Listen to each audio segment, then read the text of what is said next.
اس رمضان المبارک میں خاص کر کے ہمیں ان چیزوں پر توجہ کرنی ہے۔ میری نظر میں وہ 4 چیزیں ہیں، اگرچہ ان کو اور بھی بہت ساری چیزوں پر تقسیم کیا جا سکتا ہے، اور بھی کئی چیزیں اس میں شامل کی جا سکتی ہیں، لیکن اہم چیزیں 4۔ ایک تو نماز کا پڑھنا، نوافل کا پڑھنا، رات کو قیام کرنا، سحری کے لیے تو اٹھنا ہی ہے، تو اٹھتے وقت تہجد کی نماز کو اہمیت دینا، نماز تراویح کو ذرا شوق کے ساتھ ادا کرنا، نفل کا قیام کرنا، عبادت کے لیے اپنے آپ کو تیار کرنا، اور دوسرے نمبر پر قرآن حکیم کی تلاوت کو ذوق شوق کے ساتھ کرنا، اپنا محبت کا، پیار کا رشتہ قرآن پاک کے ساتھ مضبوط کرنا، اور تیسرا کثرت کے ساتھ استغفار پڑھنا، اپنے مالک سے اپنے گناہوں کی معافی مانگنا، آئندہ گناہ نہ کرنے کا عہد کرنا، اور چوتھا دعائیں مانگنا۔ یہ 4 چیزیں اگر تھوڑی توجہ کے ساتھ اس ماہ مقدس میں روزانہ کے معاملات میں شامل کر لی جائیں، نماز، تلاوت قرآن مجید، استغفار اور دعا۔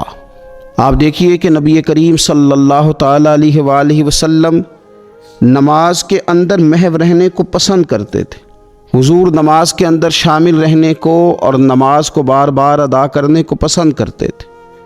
ہر موقع پر حضور نماز ادا فرماتے، ہر موقع پر۔ سورج گرہن ہے تو نماز ہو رہی ہے، چاند گرہن ہے تو نماز ہو رہی ہے، بارش نہیں ہوتی تو کریم محبوب علیہ السلام نماز ادا کر رہے ہیں، بارشیں کثرت سے ہونے لگیں، طوفان اور آندھیاں آنے لگیں تو حضور نماز ادا فرما رہے ہیں۔ جنگ کے موقع پر، بدر کے موقع پر لوگوں کی، صحابہ کی صفیں درست کر کے حضور خود مصلی پر تشریف لے گئے اور نماز شروع کر لی۔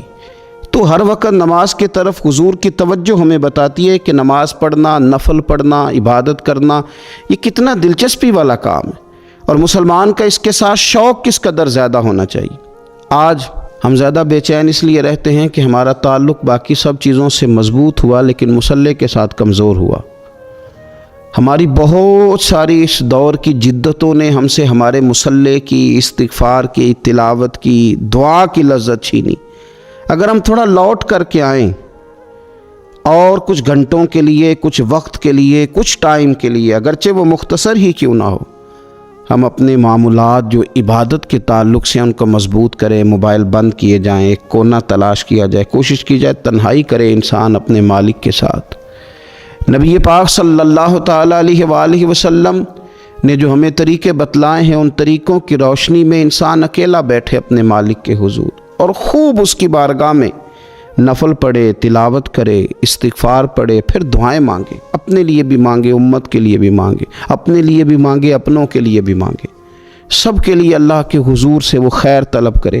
حضرت سیدنا زید بن ثابت رضی اللہ تعالیٰ عنہ ارشاد فرماتے ہیں، مجمع الزوائد میں، مسند امام احمد بن حنبل میں یہ حدیث موجود ہے۔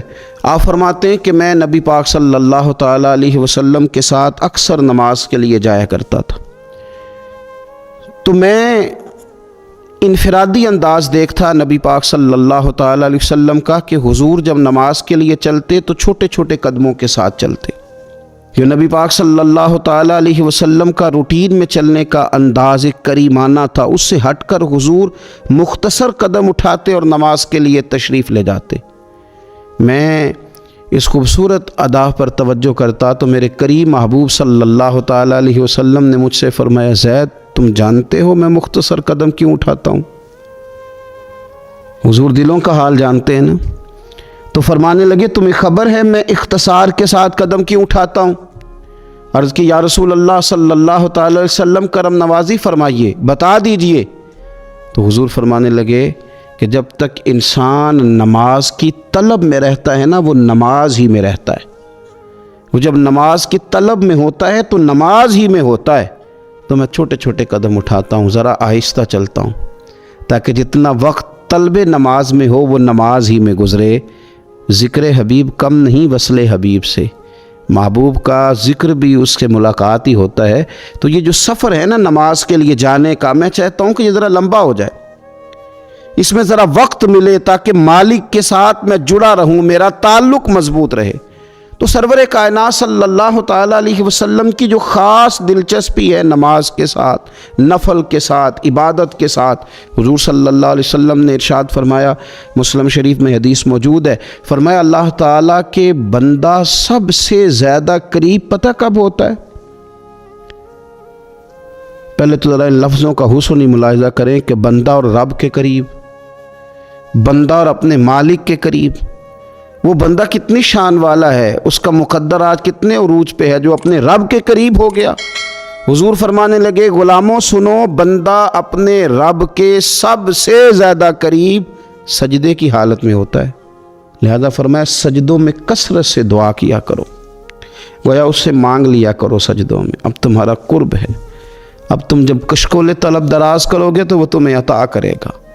جب تم نے اپنا سر سجدوں میں رکھا ہو تو پھر اپنی آرزویں لے آؤ ساری، اب رب تمہارے کشکول بھرے گا، تمہیں خیرات ملے گی، تمہاری طلب سے بڑھ کر تمہیں عطا کیا جائے گا۔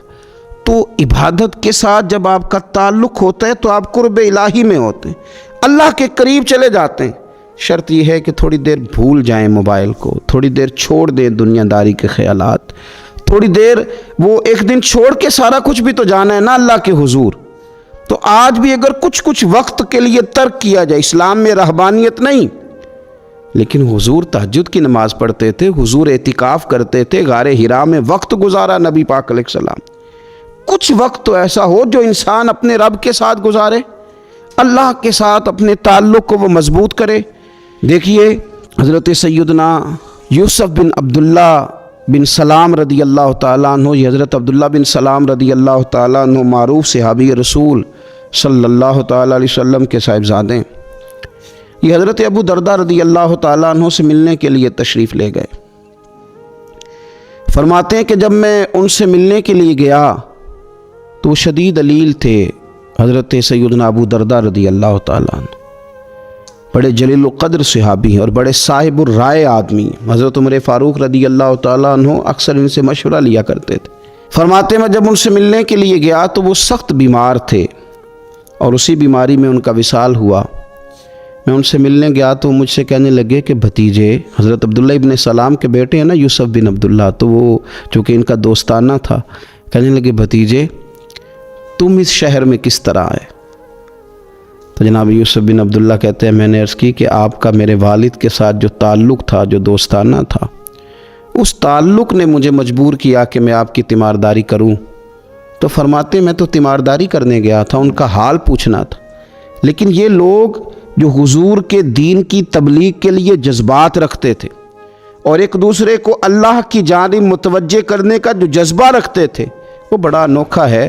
ایک شخص تیمارداری کرنے گیا ہے تو حضرت سیدنا ابو درداء رضی اللہ تعالیٰ عنہ فرمانے لگے بھتیجے میں اس وقت اس کیفیت میں ہوں کہ جھوٹ بولنا بہت برا ہے، یعنی جھوٹ بول ہی نہیں سکتا کہ اس بیماری میں ہوں کہ جس میں مجھے لگتا ہے کہ میں دنیا سے چلا جاؤں گا۔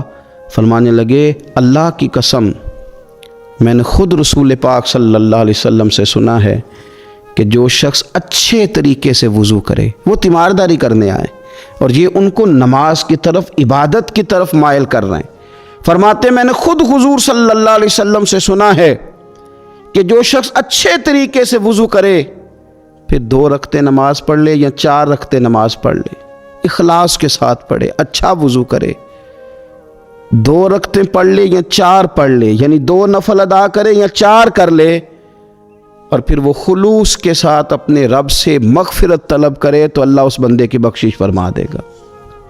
یہ میں نے سنا ہے حضور سے، یہ میں نے خود سنا ہے۔ مرض وصال میں سیدنا ابو درداء رضی اللہ تعالیٰ عنہ اس کو بیان کرتے ہیں۔ تو رمضان المبارک کے اندر ہمیں موقع ملتا ہے نماز پڑھنے کا، نماز تراویح کا، رات کے قیام کا موقع میسر آتا ہے۔ ایک تو عشاء کے بعد موقع ملا تراویح پڑھنے کا، ایک یہ کہ ہم کو سحری میں اٹھنا ہے، اور تہجد کی وہ خاص فضیلتیں جو عام دنوں میں کئی دفعہ مشکل ہوتی ہیں، وہ اٹھنا تو ہے۔ اگر تھوڑا سا 10 منٹ پہلے اٹھا جائے، وضو کیا جائے، اچھے طریقے سے کچھ نوافل ادا کر لیے جائیں، پھر سحری کے معاملات میں مشغول ہوا جائے۔ نبی پاک صلی اللہ تعالیٰ علیہ وآلہ وسلم ارشاد فرماتے ہیں، یہ ترمذی شریف کی حدیث ہے، حضور علیہ الصلوۃ والسلام نے ارشاد فرمایا کہ رات کا قیام اپنے اوپر لازم کر لو۔ اگرچہ یہ لازم کرنا یہ استحبابی حکم ہے، حضور صلی اللہ تعالی علیہ وسلم نے اسے فرض قرار نہیں دیا، لیکن حضور شوق دلاتے ہیں۔ فرمایا رات کا قیام، رات کا قیام، ساون کی کالی راتوں میں جب بوندا باندی ہوتی ہے، وہ راتوں کو اٹھ اٹھ روتے ہیں جب خلقت ساری سوتی ہے۔ اور حضرت میاں صاحب رحمۃ اللہ علیہ نے فرمایا تھا کہ رات پوے تے بے دردانو نیند پیاری آوے، تے درد مندانو یاد سجن دی ستیاں وی آن جگاوے۔ فرمایا رات کا قیام، حضور سید عالم صلی اللہ تعالی علیہ وسلم فرماتے ہیں رات کا قیام اپنے اوپر لازم کر لو، اس لیے کہ یہ رات کا قیام تم سے پہلے نیک لوگوں کا طریقہ ہے، اور یہ تمہارے لیے قرب خداوندی کا باعث ہے، یہ تمہیں اللہ کے قریب کر دے گا۔ اور حضور صلی اللہ تعالی علیہ وسلم فرمانے لگے یہ رات کا قیام تمہاری برائیوں کو مٹا دے گا اور یہ تمہیں گناہوں سے روک لے گا، گویا رب کریم تمہیں معافی عطا فرمائے گا، یہ تمہارے لیے بخشش کا ذریعہ بن جائے گا۔ یہ برائیوں کو مٹانے والا ہے رات کا قیام، یہ گناہوں سے روکنے والا ہے رات کا قیام۔ تو نماز کی طرف خاص توجہ کریں۔